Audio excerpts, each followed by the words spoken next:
Welcome to this summit.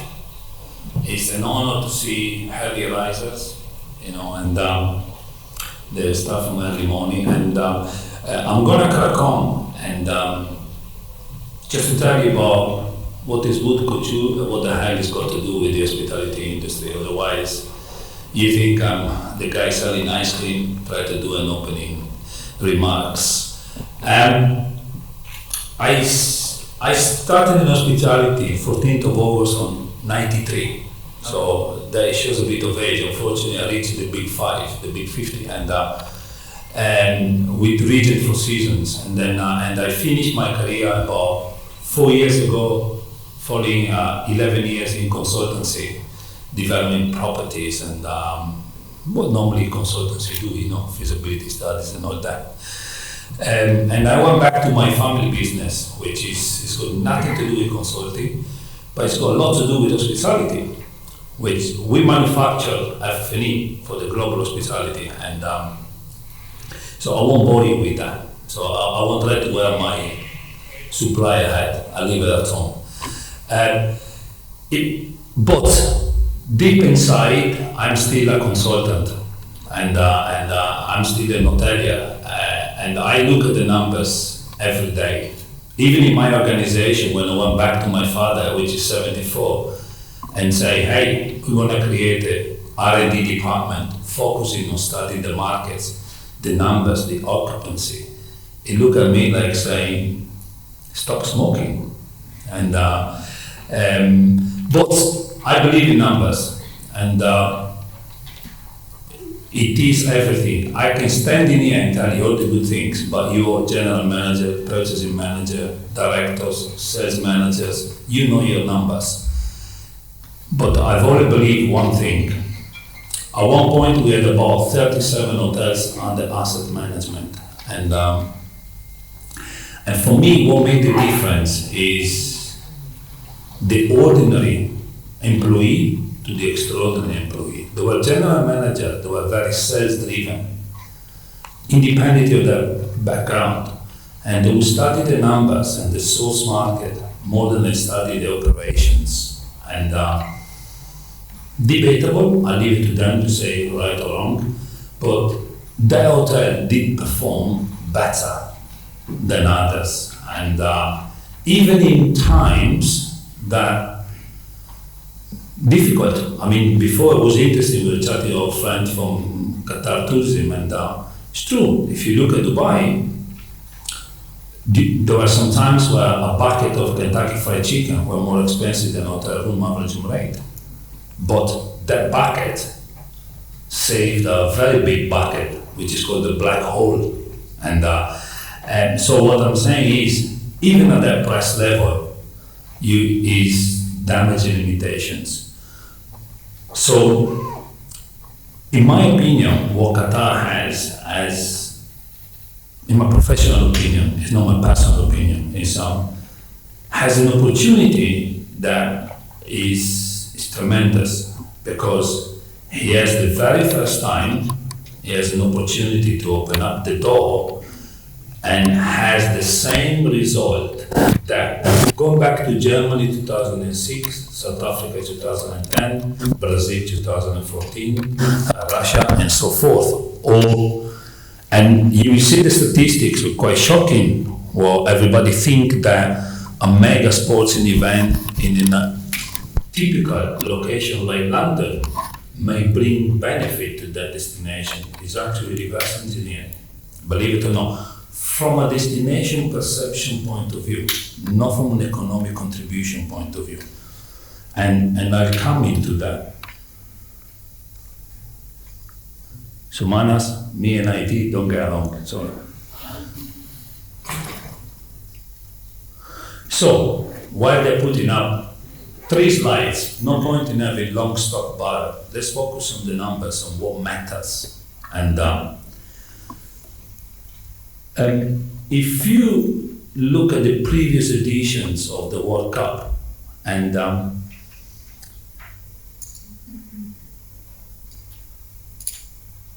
next, please, Suman, next.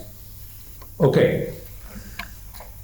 When I was a consultant, I used to explain people how does it work and how is it fact. It's the same training that you give to a sales manager that work in a hotel business and they never call head office to get support from the regional team, from the global account directors. And those people have access to the people that make the decision, that can influence the decision maker. At one time I was working at HEG in Denham, in the UK, the head office, and for once in 3 years' time, I got a phone call from our church saying, hey, it was David Cohen, Intercontinental Tel Aviv. Can I tap into the priority club members? Wow, I said, you're the first general manager in how many thousand hotels that actually use the resources we have. So a small campaign led to a performance increase. Crown Plaza in Koba, Saudi Arabia, challenging with the budget. The sales team went together with the office, task force, boom, they resolved the problem. At the moment, everybody think on their own in silos. They don't talk as a collective approach. They don't try to use remember the owners of asset pays these people to do. So it's up to the individual. It's like in boxing, it's you against you, it's not you against the opponent.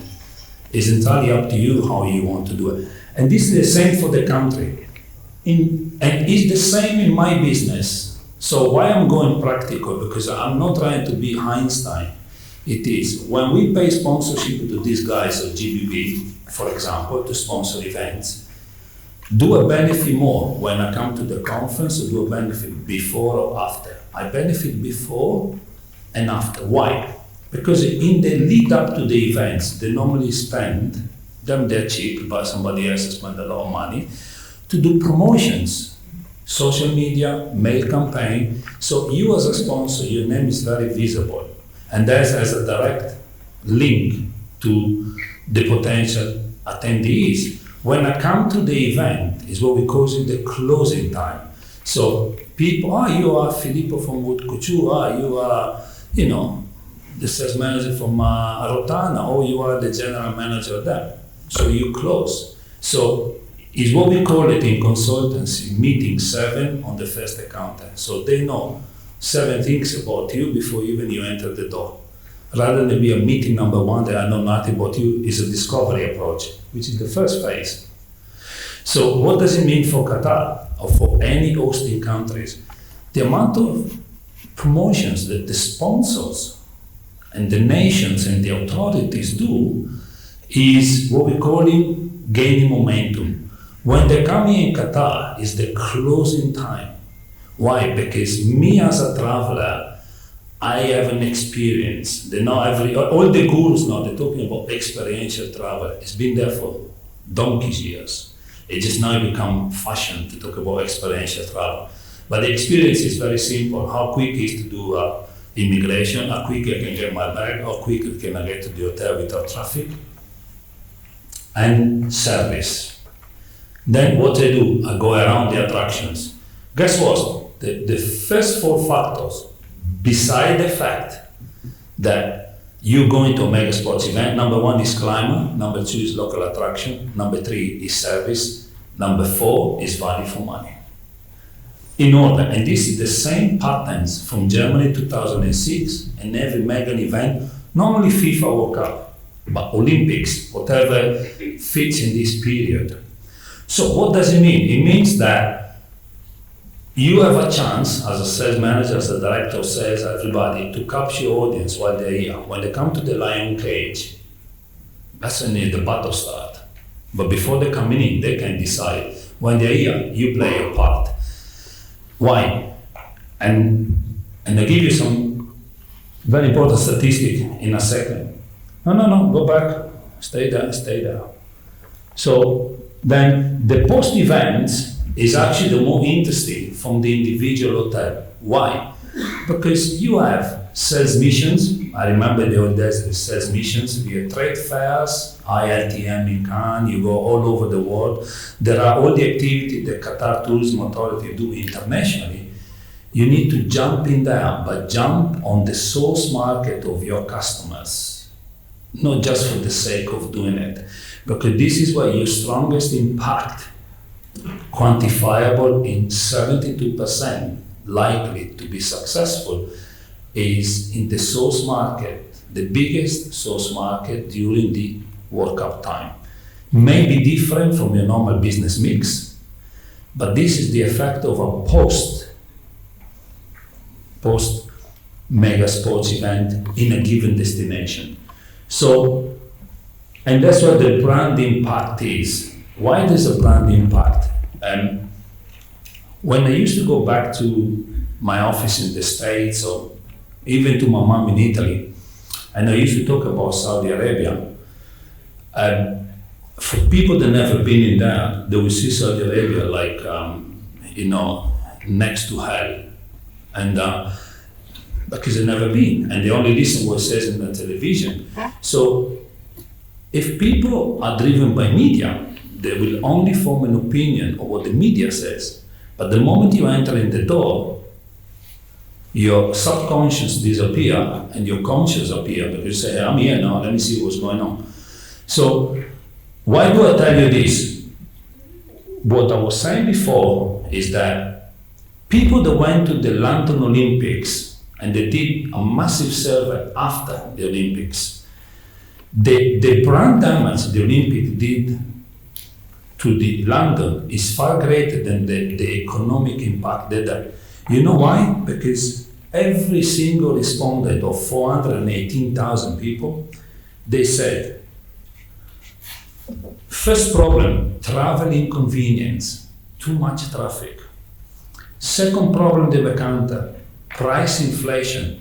I used to come to London before for business, and I stay at that property, or there was a new Holiday Inn on a travel lodge in Stratford, and travel lodge normally are 70, 80 pounds, 100 pounds max in peak corporate days, Monday to Wednesday. Now you will pay 300 pounds, right? Because there's a mega events, but the traveler don't see it that way. Remember, the frequent traveler don't see it. For him, it's Monday, Tuesday, Wednesday. Fourth, security. They felt unsafe because, in fact, there was one of the biggest rises in microcriminality, pickpockets. It's normal. There's a lot of people. There's a lot of fish in the sea. This is statistic from Scotland Yard, not my interpretation. Last but not least, believe it or not, and this survey was done after 2018, it was the risk of disease and infections. Imagine if this survey was done after COVID, what would be the answer? That would be the number one factor. So you can imagine from a brand London point of view, you think the Olympic did very well. Of course it did, they brought a lot of money, they brought a lot of new people, I am sure. But 418,000 people response. These were the top answer given. If you look at South Africa, if you look at Russia, they are not the typical travel destination for holidays. They're the complete opposite effect. They're the massive brand search, brand equity growth, because nobody knows what Russia is all about. If people never been to Russia, you cannot imagine it. You see what you see in the book, you see the picture, but you never experience it. You see the Red Square. Well, there's not only the Red Square in Moscow. There's many other things. You need to try the food, you talk to the people. You experience Russia. You experience South Africa. If you've never been to South Africa and you see the narrative of South Africa, you think, do you know what the hell of place is that? They came from apartheid. There's a huge divide between black and white. All the big titles and the big magazines. But a fantastic country. So what I'm trying to say, where is the opportunity for Qatar? Try to go in Europe, try to go everywhere in the world. Do they know where Qatar is? I think one in three, yes. But the second and the third, they can picture it. They can tell you a lot because Qatar is a very well-known brand in terms of endorsement, the fame of the royal family, you name it. There's a lot of good things out there. But can they describe Qatar, what it's all about? Can they say the quality of the hotel product? There is no, unless you've been in here. So this is why it's a very big opportunity, because the intangible become tangible. And this is the biggest effect on that. So what does it mean for the hoteliers? And this is the numbers. Now you can go to the next slide. Thank you. Okay, Brazil, first of all, in any given destination where there was a World Cup, since Germany 2006, post-World Cup, of the job created specifically to that World Cup, from 69 to 72% became permanent jobs in the economy. That's very interesting. Any of the post-World Cup, less than 7% of the branded hotel stock go reflect. But the research cannot say whether these hotels were built on purpose for the World Cup or they were just in the pipeline. So that reflagging is not directly correlated to the mega events effect, but less than 7%. So it means that they must be doing something good. Then, that's another piece of statistic. What you see in here is the tourism arrivals, starting from the top, Germany, the middle is Brazil, and South Africa is the line. All these countries that hosted the World Cup, they had more tourist arrivals in the 3 years post-event, so for Qatar, 23, 24, and 25, than they had in the previous years. Then, for me and 5 or 6, we start drop, which is the case of Brazil. Brazil had a small drop after the third year, but then again, that depends also on the socioeconomic implications of the country. Then there's another interesting fact that hotels post-World Cup, any hotel that were open at the time of the World Cup between 7 and 9 years, so it means that your hotel at the time of the World Cup is between 7 and 9 years old, post-World Cup, they experience between 22 and 27% growth in revenue per available room. Why? Because this property had past stabilization and they had operational efficiencies already implemented into the day-to-day operations. So they were able to manage cost much better than that, and they benefit from a much more aggressive sales strategies. And this is statistic from STR. This is a massive study well done by STR post-Russia World Cup. So there is reason to believe there's a degree of truth in these numbers. So, and it's very interesting to see, but it's not for everybody. Just to be absolutely clear, only the property were 7 to 10 years old at the time of the World Cup. So different level of the product life cycle. So if a new property you open 6 months before the World Cup, you may or may not fit within. The study did reveal it does not fit. But you never know, because your location also and your branding and everything counts. So we can't just take that as the gospel of the result. It is an indication to be taken always carefully. Now, last but not least, and so very interesting, the corporate business, these hotels, going back, these hotels had this 20 to 30%, to keep it simple, growth in revenue per available room post the World Cup. They managed to increase the corporate room nights by more than 12% the 2 year post the World Cup. Why? Because the post effect of those companies, particularly related to the sponsor. So, for example, just to be absolutely clear, if Coca-Cola was the main sponsor, it's not that you increase that corporate business from Coca-Cola. is all the company that work around Coca-Cola. So in their ecosystem, could be IT, could be advertising agency, it just is the people working around the industry, the sponsors. So the message is very clear, is that if the team work very closely with the authorities and jump and they are proactive and they move the bombs from the chairs, they will be able to grasp some of the opportunity that the World Cup brings. If people just pretend that the World Cup will bring you something, I think they're going to have a bucket of cold water, because it's the same in every business. You can be the best brand in the world, but you need to go and get it. And this is interesting. If you read all the research from SDR, from all these big boys of the, Boston Consulting, McKinsey, all the guys that drill into the number, and you look at the dynamics, and also you go and speak to the people on the ground, you realize that the reality is a bit, unbalanced to everybody try to portray it.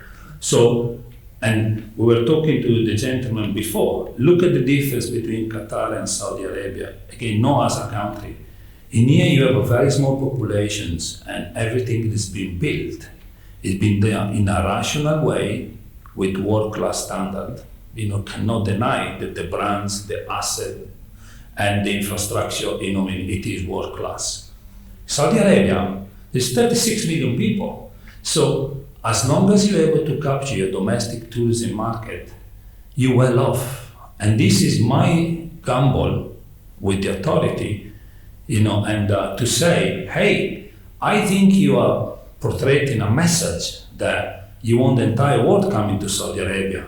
But I will be very interested to see in 20 years' time, if they're still alive, I believe the international market of Saudi Arabia will be no more than 15%, if it gets to 15% of arrivals.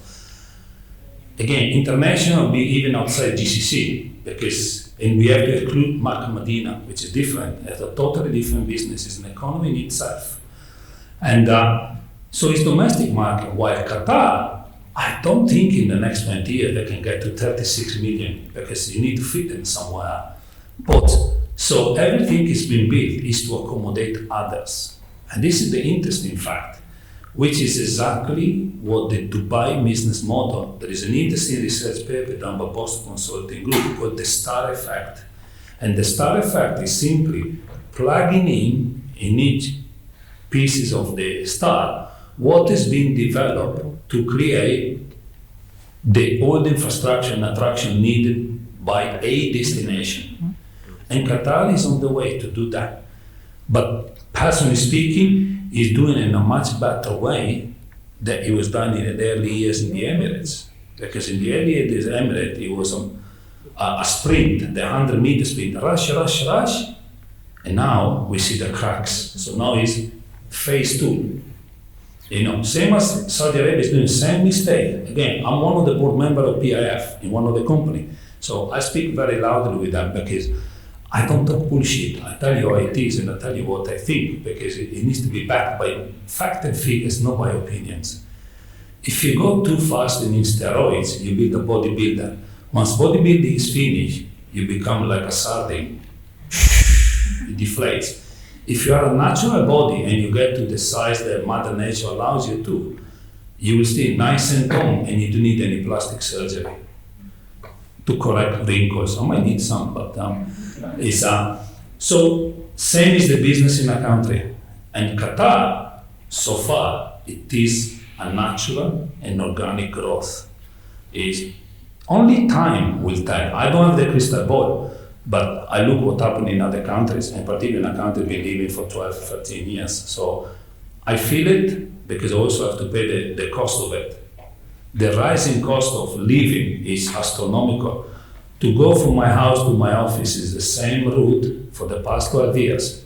12 years ago, to fill up my car, same car, it used to be 90 dirham, it's 231 now. So 10 years, more or less 12, almost 3 times the cost of filling up my cars. I can add any other, but you know why this cost increase? Because now you have to pay for the mistakes, not for the rise of the inflation. That's a fact. It's not me telling you, you can go shopping, you can go to Carrefour or you can go to Lulu thinking you're gonna save money, and you're gonna end up more or less 50 to 100 dirham less. So for the same household, right? So this is the consequences of the cracks of doing things on steroids. Same is in your body, same is in your country. So personally speaking, what the evidence suggests is that Qatar is building the fundamental that probably you are not feeling it yet, but in the years to come, the benefit will be there as long as there is stability. Obviously, that's a given in any given country. So, and also the numbers in countries like South Africa. South Africa, why is it so important? In Africa, there is 3 airlines for 36 countries. South African Airlines, Ethiopian Airlines, Kenya Airways, and then you might have the one in Togo, but they only do regional. So, and you have Qatar Airways that will go many routes, many more than others. You can get people in whenever you want, however you like it. So if a country like South Africa managed to increase their tourism, why Qatar not able to do that? I think they've got all the infrastructure and the element to do it. So on that note, which is a very positive note, I stopped talking because these other people need to talk. And in 5 years' time, if you see me in Qatar and things are not the same, grab a stone, throw in my head and say, you Italian man, you did a lot of bullshit. Sorry. Thank you very much.